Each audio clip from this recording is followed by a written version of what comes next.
Hello everyone, आप लोगों का स्वागत है मेरे एक और वीडियो में। आज का जो टॉपिक होने वाला है वो होने वाला है 35 एमसीक्यू का इकोनॉमिक्स का टेस्ट। चलिए वीडियो की शुरुआत करते हैं। चैनल पे नए हैं तो चैनल को सब्सक्राइब कर लीजिएगा और एक लाइक कर लीजिएगा। ये बिहार पुलिस या बिहार दरोगा, बिहार एसएससी जो भी आप एग्ज़ाम देने वाले हैं आगे, उनके लिए ये क्वेश्चन तैयार किया गया है, तो आप अच्छे ढंग से टेस्ट देंगे। चलिए पहले क्वेश्चन से शुरुआत करते हैं। इसमें सिर्फ आज आपको इकोनॉमिक्स के प्रश्न मिलेंगे और 8 नवंबर से मैं कुछ न्यू करने वाला हूँ, तो मैं आपको बताऊँगा। फिलहाल इस टेस्ट की शुरुआत करते हैं पहले क्वेश्चन से। ऐसी अर्थव्यवस्था जिसमें निजी तथा सरकार दोनों द्वारा संचालित होता है उसे क्या कहते हैं? आपके ऑप्शन है फर्स्ट नंबर पूंजीवादी, दूसरा है समाजवादी, तीसरा है मिश्रित और चौथा है इनमें से कोई नहीं। सोच समझ के जवाब दीजिए। इकोनॉमिक्स अगर थोड़ा बहुत भी आप जानते होंगे क्लास 10 तक तो आप बना लेंगे अच्छे ढंग से। तो पहला का आंसर हो जाएगा तीसरा नंबर मिश्रित अर्थव्यवस्था। चलिए दूसरे क्वेश्चन की ओर बढ़ते हैं। पशुपालन किस क्षेत्र में आता है? आपको पता है अर्थव्यवस्था के 3 क्षेत्र होते हैं, प्राथमिक, सेकेंडरी यानी द्वितीय और तृतीय क्षेत्र। तो आपको बताना है कि पशुपालन जो है ये किस क्षेत्र में आता है। आपके ऑप्शन है फर्स्ट नंबर द्वितीय क्षेत्र, दूसरा है प्राथमिक क्षेत्र, तीसरा है तृतीय क्षेत्र, चौथा है इनमें से कोई नहीं। अटेम्प्ट कीजिए दूसरा नंबर। तो दूसरा का सही आंसर हो जाएगा दूसरा नंबर प्राथमिक क्षेत्र। पशुपालन, कृषि ये सब किस क्षेत्र में आता है? तो प्राथमिक क्षेत्र में आता है। द्वितीय क्षेत्र सेवा क्षेत्र को कहा जाता है और द्वितीय क्षेत्र औद्योगिक क्षेत्र को कहा जाता है, यानी इंडस्ट्रीज वगैरह जो होता है। और तृतीय क्षेत्र में सेवा क्षेत्र आता है। जैसे मैं आपको टीच कर रहा हूँ तो मैं सेवा कर रहा हूँ, ठीक है। तो सिंपल सा एग्जाम्पल से हम सब समझ गए। तो दूसरा का आंसर हो गया दूसरा नंबर प्राथमिक क्षेत्र। तीसरा क्वेश्चन है जीवन की भौतिक गुणवत्ता के सूचक इसमें से कौन नहीं है? आपके ऑप्शन है फर्स्ट नंबर जीवन प्रत्याशा, दूसरा है शिशु मृत्यु दर, तीसरा है मूल अधिकार और चौथा है मौलिक साक्षरता। अटेम्प्ट कीजिए तीसरा नंबर। तो तीसरा का सही आंसर हो जाएगा आपका तीसरा नंबर मूल अधिकार। चलिए क्वेश्चन नंबर 4 की ओर बढ़ते हैं। प्रथम राष्ट्रीय मानव विकास रिपोर्ट अटल बिहारी वाजपेयी के समय हुआ था। मानव विकास रिपोर्ट कौन सी संस्था जारी करती है? इंग्लिश में बोलेंगे ह्यूमन डेवलपमेंट इंडेक्स। कौन सी संस्था जारी करती है? आपके ऑप्शन है फर्स्ट नंबर यूएनडीपी, ठीक है, यूनाइटेड नेशन डेवलपमेंट प्रोग्राम, दूसरा है ओईसीडी, तीसरा है ओपेक और चौथा है नीति आयोग। अटेम्प्ट कीजिए। मानव विकास रिपोर्ट में बहुत बार पढ़ा चुका हूँ आप सबको एनसीईआरटी इकोनॉमिक्स में। आप अगर उसको फॉलो नहीं करते हैं तो प्लीज़ उसको फॉलो कीजिए, बहुत अच्छा उसमें दिया हुआ है, सब कुछ मैं विस्तार से आपको पढ़ा रहा हूँ। तो 4 का सही आंसर हो जाएगा आपका पहला number UNDP is the right answer, यानी United Nation Development Programme. Question number 5वां है भारत में योजना आयोग का गठन कब किया गया था? आपके ऑप्शन है फर्स्ट नंबर 1 अप्रैल 1952, दूसरा है 15 मार्च 1950, तीसरा है 5 जून 1950, चौथा है 30 मार्च 1965।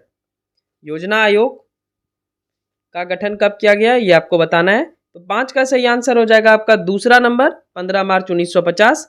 6 नंबर है जमशेदपुर में लौह इस्पात के कारखाने की स्थापना कब हुई? आपके ऑप्शन है फर्स्ट नंबर 1983, दूसरा है 1907 यानी 1907, तीसरा है 1956 और चौथा है 1984। अटेम्प्ट कीजिए। जमशेदपुर में लौह इस्पात के कारखाने की स्थापना कब हुई? तो 6 का सही आंसर हो जाएगा आपका दूसरा नंबर 1907 में हुआ था। क्वेश्चन नंबर 7 आर्थिक विकास का गैर आर्थिक कारक कौन है? आपके ऑप्शन है फर्स्ट नंबर प्राकृतिक संसाधन, दूसरा है सामाजिक संसाधन, तीसरा है तकनीकी संसाधन, चौथा है मानवीय संसाधन। आर्थिक विकास का गैर आर्थिक कारक कौन है ये आपको बताना है। प्राकृतिक संसाधन, सामाजिक संसाधन, तकनीकी संसाधन और मानवीय संसाधन। तो 7 का आंसर हो जाएगा दूसरा नंबर सामाजिक संस्थाएं, ठीक है। दूसरा number is the right answer. 8वां है भारत के पड़ोसी देशों में किस देश की प्रति व्यक्ति आय सबसे अधिक है? आपके ऑप्शन है फर्स्ट नंबर पाकिस्तान, दूसरा श्रीलंका, तीसरा बांग्लादेश और चौथा नेपाल। अटेम्प्ट कीजिए। भारत के पड़ोसी देशों में किस देश की प्रति व्यक्ति आय भारत से भी अधिक है? आंसर हो जाएगा 8 का तीसरा number Bangladesh. Bangladesh is a right answer. Question है क्वेश्चन नंबर 9 राष्ट्रीय विकास परिषद का गठन कब हुआ? ऑप्शन है पहला नंबर 1954, दूसरा 1956, तीसरा 1960 और चौथा 1952। अटेम्प्ट कीजिए 9 नंबर। तो 9 का सही आंसर हो जाएगा ऑप्शन नंबर 4 1952। 10वां क्वेश्चन है नीति आयोग का अध्यक्ष कौन होता है? आपके ऑप्शन है फर्स्ट नंबर राष्ट्रपति, दूसरा उपराष्ट्रपति, तीसरा प्रधानमंत्री और चौथा सेना का प्रमुख। तो 10 का सही आंसर हो जाएगा तीसरा नंबर प्रधानमंत्री। तो नीति आयोग योजना आयोग के ही जगह पे आया था और इसका जो अध्यक्ष होते हैं वे भारत के प्रधानमंत्री होते हैं। तो वर्तमान में नरेंद्र मोदी जी हैं, तो वही होंगे नीति आयोग के अध्यक्ष। इसके अलावा वे नीति आयोग के पहले अध्यक्ष भी होंगे, क्योंकि उनके ही द्वारा नीति आयोग शुरू किया गया था। तो ये भी आप याद रखेंगे। तो 10 का आंसर हो गया तीसरा नंबर, प्रधानमंत्री। चलिए नेक्स्ट है 11th नंबर। प्रथम पंचवर्षीय योजना 1951 से 1956 तक था। यह किस मॉडल पर आधारित था? आपके ऑप्शन है फर्स्ट नंबर महालनोबिस मॉडल, दूसरा आत्मनिर्भर मॉडल, तीसरा अशोक रुद्र एलन मॉडल, चौथा है डोमार समृद्धि मॉडल। अटेम्प्ट कीजिए 11th नंबर। ऐसा क्वेश्चन आ चुका है बिहार एसएससी में, ग्रेजुएशन वाले में पूछा था द्वितीय पंचवर्षीय योजना किस पर आधारित है। फिलहाल आपको प्रथम बताना है। तो 11 का सही आंसर हो जाएगा ऑप्शन नंबर 4, डोमार समृद्धि मॉडल। 12 नंबर है, किस पंचवर्षीय योजना के समय भारत चीन और भारत पाकिस्तान युद्ध हुआ था? आपके ऑप्शन है फर्स्ट नंबर 5वां, दूसरा ऑप्शन है दूसरा, तीसरा ऑप्शन है तीसरा और चौथा ऑप्शन है छठा। अटेम्प्ट कीजिए 12 नंबर, बहुत ही अच्छा क्वेश्चन है ये वाला। तो 12 का सही आंसर हो जाएगा तीसरा नंबर, यानी तीसरा इज द राइट आंसर। चलिए 13 नंबर देखते हैं। जुलाई 1969 में 14 वाणिज्य बैंकों का राष्ट्रीयकरण किस पंचवर्षीय योजना के समय हुआ? आपके ऑप्शन है फर्स्ट नंबर पहला, दूसरा ऑप्शन है तीसरा, तीसरा ऑप्शन है छठा और चौथा ऑप्शन है चौथा। अटेम्प्ट कीजिए 13 नंबर। तो 13 का सही आंसर हो जाएगा आपका ऑप्शन नंबर 4, चौथा। 14 नंबर क्वेश्चन है, क्षेत्रीय ग्रामीण बैंकों की स्थापना कब हुई?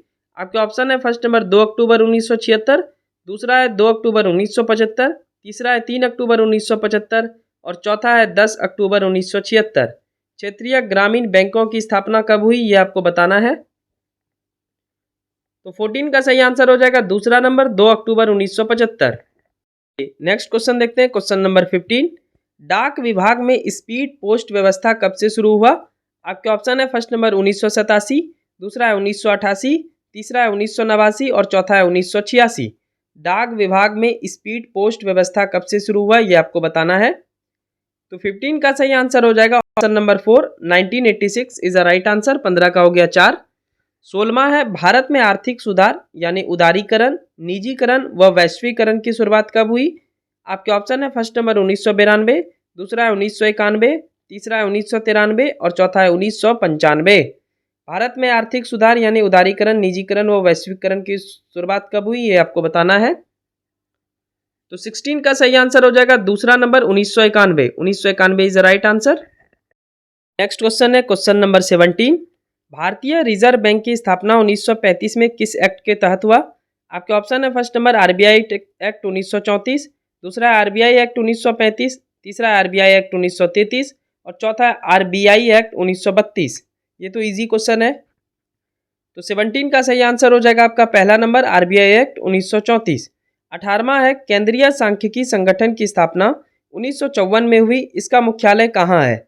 आपके ऑप्शन है फर्स्ट नंबर मुंबई, दूसरा है नई दिल्ली, तीसरा है बेंगलुरु और चौथा है चेन्नई। अटेम्प्ट कीजिए। केंद्रीय सांख्यिकी संगठन यानी सीएसओ की स्थापना 1954 में हुई, मुख्यालय आपको बताना है। 18 का सही आंसर हो जाएगा आपका दूसरा नंबर, नई दिल्ली। चलिए 19वां नंबर देखते हैं, 19 नंबर। राष्ट्रीय कृषि एवं ग्रामीण विकास बैंक की स्थापना कब हुई यानी नाबार्ड की स्थापना कब हुई? आपके ऑप्शन है पहला नंबर 1983, दूसरा है 1985, तीसरा है 1982 और चौथा है 1984। अटेम्प्ट कीजिए 19 नंबर, इजी क्वेश्चन है ये भी। तो 19 का सही आंसर हो जाएगा तीसरा नंबर, 1982। 20वां है, शेयर बाजार की नियामक संस्था कौन सी है? आपके ऑप्शन है फर्स्ट नंबर नाबार्ड, दूसरा है सिडबी, तीसरा है सेबी और चौथा है आरबीआई। शेयर बाजार की नियामक संस्था कौन सी है ये आपको बताना है। कौन देखता है शेयर बाजार? तो 20 का सही आंसर हो जाएगा आपका तीसरा number, SEBI, security and exchange board of India इसका फुल फॉर्म होता है। चलिए नेक्स्ट क्वेश्चन है 21 नंबर। निम्न में से क्या अनवीकरणीय ऊर्जा का स्रोत नहीं है? आपके ऑप्शन है फर्स्ट नंबर सूर्य, दूसरा है गैस, तीसरा है पेट्रोल और चौथा है कोयला। अटेम्प्ट कीजिए 21 नंबर। तो 21 का सही आंसर हो जाएगा आपका पहला नंबर, सूर्य। सूर्य अनवीकरणीय ऊर्जा नहीं है बल्कि नवीकरणीय ऊर्जा है। नवीकरणीय ऊर्जा किसको बोलते हैं? जो प्रकृति में हो और कभी खत्म ना हो। सूर्य क्या कभी खत्म होने वाला चीज़ है? नहीं। लेकिन कोयला, पेट्रोल ये कभी ना कभी खत्म हो जाएगा, इसलिए अनवीकरणीय ऊर्जा है। तो आप फर्क समझ गए होंगे नवीकरणीय और अनवीकरणीय ऊर्जा में। 22वां है, सर्व शिक्षा अभियान कब शुरू हुआ? आपके ऑप्शन है फर्स्ट नंबर 2002, दूसरा है 2003, तीसरा है 2004 और चौथा है 2001। अटेम्प्ट कीजिए 22 नंबर। तो 22 का सही आंसर हो जाएगा ऑप्शन नंबर 4, 2001। नेक्स्ट क्वेश्चन है 23 नंबर। 23वां प्रश्न है, किस क्षेत्र से हरित क्रांति संबंधित है? आपके ऑप्शन है फर्स्ट नंबर द्वितीय क्षेत्र, दूसरा है तृतीय क्षेत्र, तीसरा है प्राथमिक क्षेत्र और चौथा है इनमें से कोई नहीं। अटेम्प्ट कीजिए, हरित क्रांति संबंधित है किससे? तो 23 का सही आंसर हो जाएगा आपका तीसरा नंबर प्राथमिक क्षेत्र। चूंकि हरित क्रांति कृषि से संबंधित है तो कृषि आता है प्राथमिक क्षेत्र में, तो यहाँ पे आंसर हो जाएगा प्राथमिक क्षेत्र। 24वां है, भारत में उपभोक्ता संरक्षण अधिनियम कानून कब लागू हुआ? आपके ऑप्शन है फर्स्ट नंबर 1987, दूसरा है 1988, तीसरा है 1986 और चौथा है 1980। अटेम्प्ट कीजिए 24वां प्रश्न। तो 24 का सही आंसर हो जाएगा तीसरा number 1986। 1986 is the right answer. Question देख लेते हैं। 25 है, उपभोक्ता अधिकार दिवस कब मनाया जाता है? आपके ऑप्शन है फर्स्ट नंबर 16 मार्च, दूसरा है 20 मार्च, तीसरा 18 मार्च और चौथा है 15 मार्च। उपभोक्ता अधिकार दिवस की यहाँ पे बात हो रही है। तो 25 का सही आंसर हो जाएगा तीसरा नंबर 18 मार्च। 26वां है, भारत में सूचना के अधिकार का अधिनियम कब पारित हुआ? आपके ऑप्शन है फर्स्ट नंबर अक्टूबर 2006, दूसरा है अक्टूबर 2007, तीसरा है अक्टूबर 2005 और चौथा है अक्टूबर 2010। अटेम्प्ट कीजिए 26वां नंबर। तो 26 का सही आंसर हो जाएगा तीसरा नंबर अक्टूबर 2005। चलिए नेक्स्ट क्वेश्चन देखते हैं। 27 नंबर क्वेश्चन। 27वां है, हॉलक मार्क किसमें प्रयुक्त होता है? आपके ऑप्शन है पहला कृषि उत्पाद, दूसरा है खाद्य पदार्थ, तीसरा है स्वर्ण भूषणों में, चौथा है सेवाओं का। अटेम्प्ट कीजिए, हॉल मार्क किसमें प्रयुक्त होता है? प्रचार भी इसके ऊपर आता है, एडवर्टीजमेंट टीवी में। तो 27 का आंसर हो जाएगा तीसरा नंबर स्वर्ण भूषणों में। 28वां है, बीमारू राज्य कौन है? आपके ऑप्शन है फर्स्ट नंबर राजस्थान, दूसरा मध्य प्रदेश, तीसरा बिहार और चौथा उत्तर प्रदेश। 28 का सही आंसर हो जाएगा आपका तीसरा नंबर बिहार। चलिए नेक्स्ट बढ़ते हैं। 29 नंबर, वैश्विकरण से बिहार के किस उद्योग को प्रोत्साहन मिला है? आपके ऑप्शन है फर्स्ट नंबर कृषि एवं पशुपालन, दूसरा है पर्यटन उद्योग, तीसरा है विनिर्माण उद्योग और चौथा है उपयुक्त सभी। अटेम्प्ट कीजिए 29 नंबर। वैश्विकरण से बिहार के किस उद्योग को प्रोत्साहन मिला है, ये आपको बताना है। तो 29 का सही आंसर हो जाएगा आपका दूसरा नंबर पर्यटन उद्योग। 30वां, उपभोक्ता जागरूकता आंदोलन का प्रारंभ किस देश में हुआ? आपके ऑप्शन है फर्स्ट नंबर अमेरिका, दूसरा है फ्रांस, तीसरा है जर्मनी और चौथा है इंग्लैंड। अटेम्प्ट कीजिए 30वां नंबर। तो 30 का सही आंसर हो जाएगा option number 4 England. England is the right answer. चलिए 31वां प्रश्न देखते हैं। 31 नंबर है, साख का अर्थ क्या है? आपके ऑप्शन है फर्स्ट नंबर विश्वास करना, दूसरा है ऋण लौटाने की क्षमता, तीसरा है बैंक शाखा खोलना, चौथा है 1 और 2, यानी पहला नंबर और दूसरा नंबर दोनों। अटेम्प्ट कीजिए, साख का अर्थ क्या है? बैंक के टर्म्स में यूज होता है साख। 31 का आंसर हो जाएगा ऑप्शन नंबर 4 1 और 2, यानी विश्वास करना और ऋण लौटाने की क्षमता। मतलब आपका साख बना रहता है बैंक में, आपका बैंक के प्रति बिलीव रहता है और बैंक को आपके प्रति बिलीव रहता है, यही इसी का मतलब साख होता है। 32 है, भारत की राष्ट्रीय आय का सर्वप्रथम अनुमान किसने लगाया था? आपके ऑप्शन है फर्स्ट नंबर दादा भाई नौरोजी, दूसरा है सरदार पटेल, तीसरा है महात्मा गांधी और चौथा है पंडित जवाहरलाल नेहरू। अटेम्प्ट कीजिए, भारत की राष्ट्रीय आय का सर्वप्रथम अनुमान किसने लगाया था? तो 32 का सही आंसर हो जाएगा पहला नंबर दादा भाई नौरोजी। नेक्स्ट क्वेश्चन है 33वां प्रश्न। 33 नंबर है, भारत में वित्तीय वर्ष कब से कब तक होता है? आपके ऑप्शन है फर्स्ट नंबर 1 जनवरी से 31 दिसंबर, दूसरा 1 जुलाई से 30 जून, तीसरा 1 अप्रैल से 31 मार्च और चौथा 1 सितंबर से 31 अगस्त। अटेम्प्ट कीजिए, भारत में वित्तीय वर्ष कब से कब तक होता है, ये आपको बताना है। तो 33 का सही आंसर हो जाएगा तीसरा नंबर 1 अप्रैल से 31 मार्च, इसलिए मार्च क्लोजिंग बोला जाता है। 34 है, मुद्रा का प्रमुख कार्य क्या है? आपके ऑप्शन है फर्स्ट नंबर विनिमय का माध्यम, दूसरा है मूल्य का मापन, तीसरा है मूल्य का संचय और चौथा है ये सभी।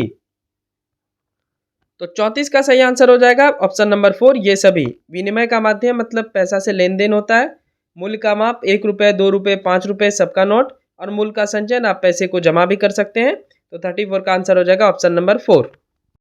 चलिए 35 नंबर देखते हैं, आखिरी क्वेश्चन आज के टेस्ट का। विनिमय का सर्वोत्तम माध्यम क्या है? आपके ऑप्शन है फर्स्ट नंबर वस्तु, दूसरा है मुद्रा, तीसरा है चेक और चौथा है हुंडी। अटेम्प्ट कीजिए 35 नंबर। तो 35 का सही आंसर हो जाएगा मुद्रा। तो ये था आपका इकोनॉमिक्स से रिलेटेड 35 क्वेश्चन का टेस्ट। आपको कैसा लगा ये टेस्ट का वीडियो कमेंट करके बता सकते हैं। चैनल पे नए हैं तो चैनल को सब्सक्राइब कर लीजिएगा। हाँ, और एक अनाउंसमेंट ये है कि 8 नवंबर से एक नया टेस्ट सीरीज शुरू होगा। मैं सोच रहा हूँ कि पढ़ाई तो होते ही जा रहा है, लेकिन क्वेश्चन ज़रूर रोज़ सॉल्व होना चाहिए। तो 8 नवंबर को मेरा बर्थडे होता है, तो मैं उस दिन कुछ अच्छा काम शुरू करूँगा। तो अच्छे काम में मैंने सोचा कि आप सबके लिए मैं टेस्ट सीरीज शुरू करता हूँ, 50 क्वेश्चन का, 70 क्वेश्चन का या 75 क्वेश्चन का, जो भी होगा। लेकिन डेली रात के 9 बजे टेस्ट आएगा, उसका मैं डिटेल इन्फॉर्मेशन अलग से एक वीडियो में दूंगा आप सबको। और ये टेस्ट मेनली सिर्फ टेस्ट नहीं रहेगा कि कोई भी क्वेश्चन कहीं से भी उठा करके टेस्ट ले लिए, नहीं। यहाँ पे अभी जैसे आपका एग्जाम नियरेस्ट में कौन कौन सा एग्जाम है, तो बीपीएससी तो है नहीं, 70 बीपीएससी। अभी आपका बिहार एसएससी, बिहार दरोगा, और इसके अलावा है बिहार सिपाही का एग्ज़ाम 2 दिसंबर से, ठीक है। तो सिपाही वाला तो चल ही रहा है, इसके अलावा जो 2 एग्ज़ाम अभी हैं और सिविल कोर्ट का भी एग्ज़ाम है। तो इन तीनों एग्ज़ाम के मद्देनज़र रखते हुए, चूँकि बिहार एसएससी का जीके और बिहार दरोगा का जीके सिमिलर है, सेम ही होगा, तो हम सब डेली उसके ऊपर क्वेश्चन प्रैक्टिस करेंगे। उसी लेवल का क्वेश्चन रहेगा, यानी जैसा एग्ज़ाम वैसा लेवल का क्वेश्चन मैं सेट करूँगा आपके लिए। और मैं 8 नवंबर से इसको शुरू करने जा रहा हूँ, जिस दिन मेरा बर्थडे है। तो उस दिन कुछ अच्छा करने का कोशिश करता हूँ, मतलब अच्छा तो कर ही रहा हूँ, पर उस दिन मैं सोचा कि कुछ न्यू करते हैं जो याद रहेगा कि हम 8 नवंबर से शुरू किए थे। और ये साल के 365 दिन आपको रात 8 बजे से लेकर के 9 बजे तक में टेस्ट का वीडियो मिल जाएगा। मिनिमम क्वेश्चन यानी सबसे कम क्वेश्चन 50 रहेगा, उससे अधिक भी हो सकता है। तो आपको डेली टेस्ट अटेम्प्ट करना है, रात के 9 बजे तक आपको वीडियो हर हाल में मिल जाएगा, ठीक है। तो इसका मैं अलग से डिटेल इन्फॉर्मेशन ज़रूर दे दूंगा। इस वाले टेस्ट में कितने नंबर आते हैं आपको नीचे कमेंट करके बता सकते हैं। वीडियो अच्छी लगी हो तो सब्सक्राइब जरूर कर लीजिएगा चैनल को। Bye bye, take care.